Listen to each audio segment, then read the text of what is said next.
আজকে না তোমাদেরকে সংসারের কাজকর্মের সাথে সাথে বিকেলবেলা একটু ঘুরতে নিয়ে যাব। তো তার জন্য তো পুরো ভিডিওটা দেখতে হবে, তো পুরো ভিডিওটা দেখো প্লিজ, কেউ স্কিপ করো না। সো হ্যালো এভরিওয়ান, কেমন আছো তোমরা সবাই? আশা করি অনেক ভালো আছো, আর তোমাদের ভালোবাসায় আমিও অনেক ভালো আছি। আবারও চলে আসলাম তোমাদের মাঝে নতুন আর একটা ভিডিও নিয়ে। আশা করি ভিডিওটা তোমাদের ভালো লাগবে। আর আজকের ভিডিওটা তোমাদেরকে একটু অন্যরকম দেখানোর চেষ্টা করব। অন্য দিন তো ঘরের কাজকর্মই দেখায়, আজকে না আমাদের বাড়িতে কি রান্না হবে সেগুলো তোমাদের সাথে শেয়ার করব। এই যে এখানে সকাল সকাল আমি বসে পড়েছি সব সবজিগুলো কেটে রান্না বসানোর জন্য। আর এখানে আমি সব ধরনের সবজিগুলোই কেটে নিচ্ছি। আর আমাদের বাড়িতে যেহেতু এখন সাদা তরকারি খেতে হচ্ছে, বাড়িতে একটা অসুবিধা আছে সেই কারণে। আর দেখো, কথা বলতে বলতে প্রায় সব সবজিগুলোই কাটা হয়ে গেছে। এখানে লাস্ট আর দুটো আলু কাটা বাকি ছিল, তাই ওই আলু দুটোও আমি কেটে নিচ্ছিলাম। আর ওখানে সানে রেখেছিলাম, এই কারণে হাতের কাছে না কোনো বাসন নেওয়া হয়নি তখন, তাই আর কি ওই নিচটাতে রেখেছিলাম ধোয়ার আগে। তাই এখন সব বাসনগুলো নিয়ে এসে সেগুলো সব বাসনের মধ্যেই রেখে দিয়েছি। আর আজকে কি তরকারি রান্না করব অবশ্যই ভিডিওটা দেখতে থাকো, তাহলে অবশ্যই বুঝতে পারবে। আর খুব অসুবিধা হচ্ছে এই তরকারিগুলো খেতে, কি করব কিছু করার নেই, যেহেতু এটা পালতেই হবে সেই কারণে পালছি। তারপর এই যে দেখো, ওইদিকে তো আমি ভাতটা বসিয়েই দিয়ে গেছিলাম, এখন ভাতটা ওখানে হচ্ছে। আর এদিকে পরের গ্যাসটা জ্বালিয়ে নিয়ে কুকারটা বসিয়ে দেবো। আর এর মধ্যে যত সবজি ছিল সেগুলো কেটে আমি ভালো করে ধুয়ে নিয়েছি। আর এই যে সব কুকারের মধ্যে দিয়ে দিচ্ছি। আর এগুলো সব একসাথে দিয়ে দিচ্ছি একটাই কারণ এগুলো সব আমি এখন জল দিয়ে সেদ্ধ করে নেব। তারপরে আরও অনেক কিছু করব, তো দেখতে থাকো বুঝতে পারবে। এখানে 2 মগ মতন আমি জল দিয়ে দিলাম, আর একটু হালকা করে লবণ দিয়ে দিলাম, দিয়ে ঢাকা দিয়ে এখন আমি ছেড়ে দেবো। কারণ কুকারে এটা সেদ্ধ হতে টাইম লাগবে না বেশিক্ষণ, কড়াইয়ে দিলে বেশি সময় লাগবে, সেই কারণে প্রেশার কুকারে দিয়ে বসিয়ে দিলাম।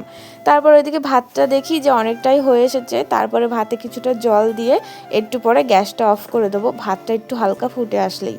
তাহলে ভাতটা রান্না করতে গেলে বেশি গ্যাস পুড়বে না আর কি, সেই কারণেই গ্যাসটা অফ করে দেবো। তারপরে এইদিকে আমি ডাল নিয়ে নিয়েছিলাম, যেহেতু ওই সবজিগুলো সেদ্ধ করতে দিয়েছি।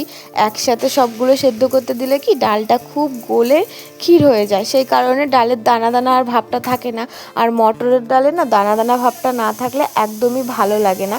আর এই যে দেখো, এখানে আমি হাঁড়ির গ্যাসটা অফ করে দিয়েছি, আর এদিকে সবজিগুলো সব সেদ্ধ হয়ে গেছে, সেই কারণে প্রেশার কুকারটা নামিয়ে নিয়েছি।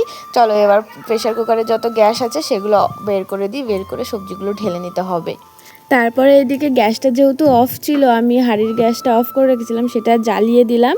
আর এইদিকে ওই গ্যাসটাও অফ করে দিলাম। তারপর এইদিকে প্রেশার কুকারের গ্যাসটা বের করব, তার আগে আমি এই ঢাকনাটার লকটা খুলে দিলাম। তারপর এইদিকে দেখি ভাতটা তো হয়ে গেছে, জাস্ট 1 মিনিট ফুটিয়ে নিয়েছিলাম।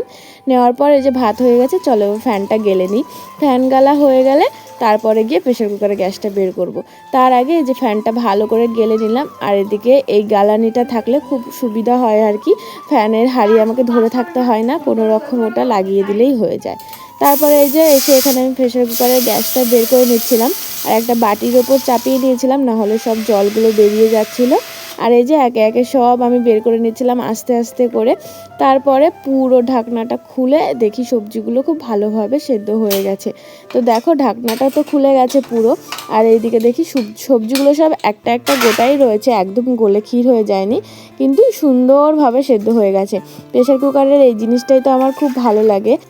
তারপর এইদিকে ডাল করার জন্য আমি জল মেপে নিচ্ছিলাম কিছুটা, নেওয়ার পর এর মধ্যে ডালগুলো দিয়ে দেবো। আর এই যে এখানে 2 ধরনের ডাল আমি মিশিয়ে নিয়েছি, মটরের ডাল আর মুগের ডাল, যেহেতু নিরামিষ খেতে হবে সাদা তরকারি, সেই কারণে এই দুটো ডালই মিক্স করে নিয়েছি। আর এগুলো এখন খুব সুন্দর করে দিয়ে নিলাম। চলো এটা ঢাকনাটা এবার লাগিয়ে গ্যাসের মধ্যে বসিয়ে দিই। ততক্ষণে এই আলুগুলো ফুটতে ফুটতে আমার ডালটাও সেদ্ধ হয়ে যাবে, আর অনেকটা সুবিধা হয়ে যাবে, তাড়াতাড়ি রান্নাও হয়ে যাবে।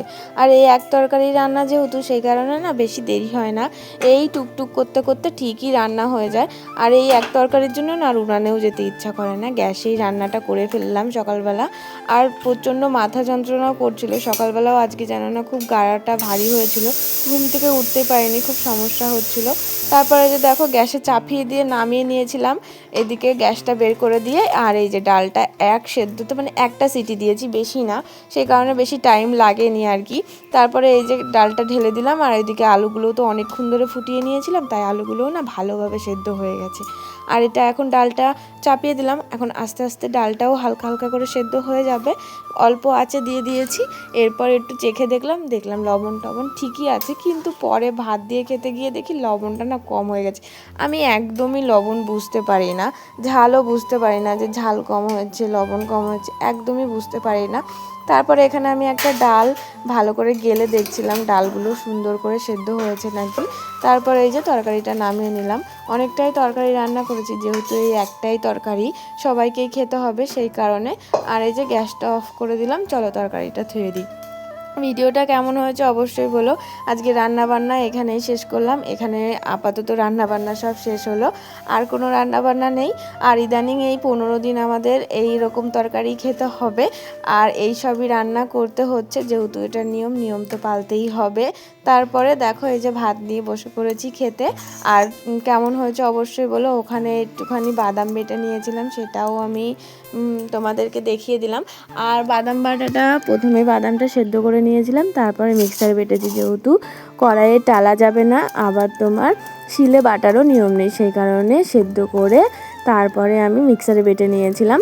আর এই যে এখানে এখন আমি বাদাম বাটা দিয়ে খেয়ে নিলাম।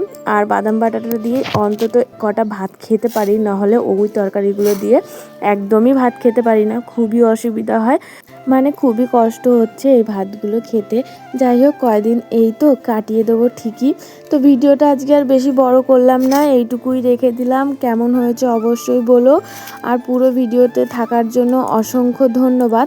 আর বিকেলবেলা যে ঘুরতে নিয়ে যাবো বলেছিলাম, সেটা ভুলে গেছি, চলো এবার একটু ছোট্ট করে ঘুরিয়ে নিয়ে আসি। আর এই যে দেখো, বিকেলবেলা চলে গেছিলাম মেজো ঠাম্মাদের বাড়িতে, তারপর ওখান থেকে একটু হাঁটতে বেরিয়ে গেছিলাম।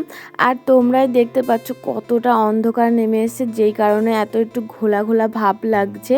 আর এখানে চলে গেছিলাম আমার একটা ননদ, আর তার সঙ্গে ননদের বান্ধবীও ছিল। ও আমার সম্পর্কে কি হয় আমি ঠিক বুঝতে পারছি না, অবশ্যই পরে গিয়ে না জিজ্ঞেস করে তোমাদেরকে বলবো। তারপর এখানে ওদেরকে দেখেই হাসছিলাম, ওদের বলছিলাম তোরা তো আমার ক্যামেরার সামনে আসবি না, সেই কারণে তোদেরকে আর নেবও না। তারপরে ওখান থেকে আমরা বাড়ি চলে আসি। আসার পর দেখি মারা বটবটি বেছে নিচ্ছে, যেগুলো পাকা সেগুলো ফেলে দিচ্ছে, যেগুলো নিয়ে যাওয়ার মতন হবে বাজারে সেগুলো এক জায়গায় করে রেখে দিচ্ছে। তারপর ওদের সাথে আমিও একটু হেল্প করছিলাম, আর ওদের যেহেতু এখানে লাইটের প্রয়োজন ছিল, সেই কারণে একটু লাইট মেরে নিলাম। তো কেমন ঘুরলে তোমরা আমার সাথে, কেমন হয়েছে অবশ্যই বলো। তো টাটা, আবার আসবো কালকে।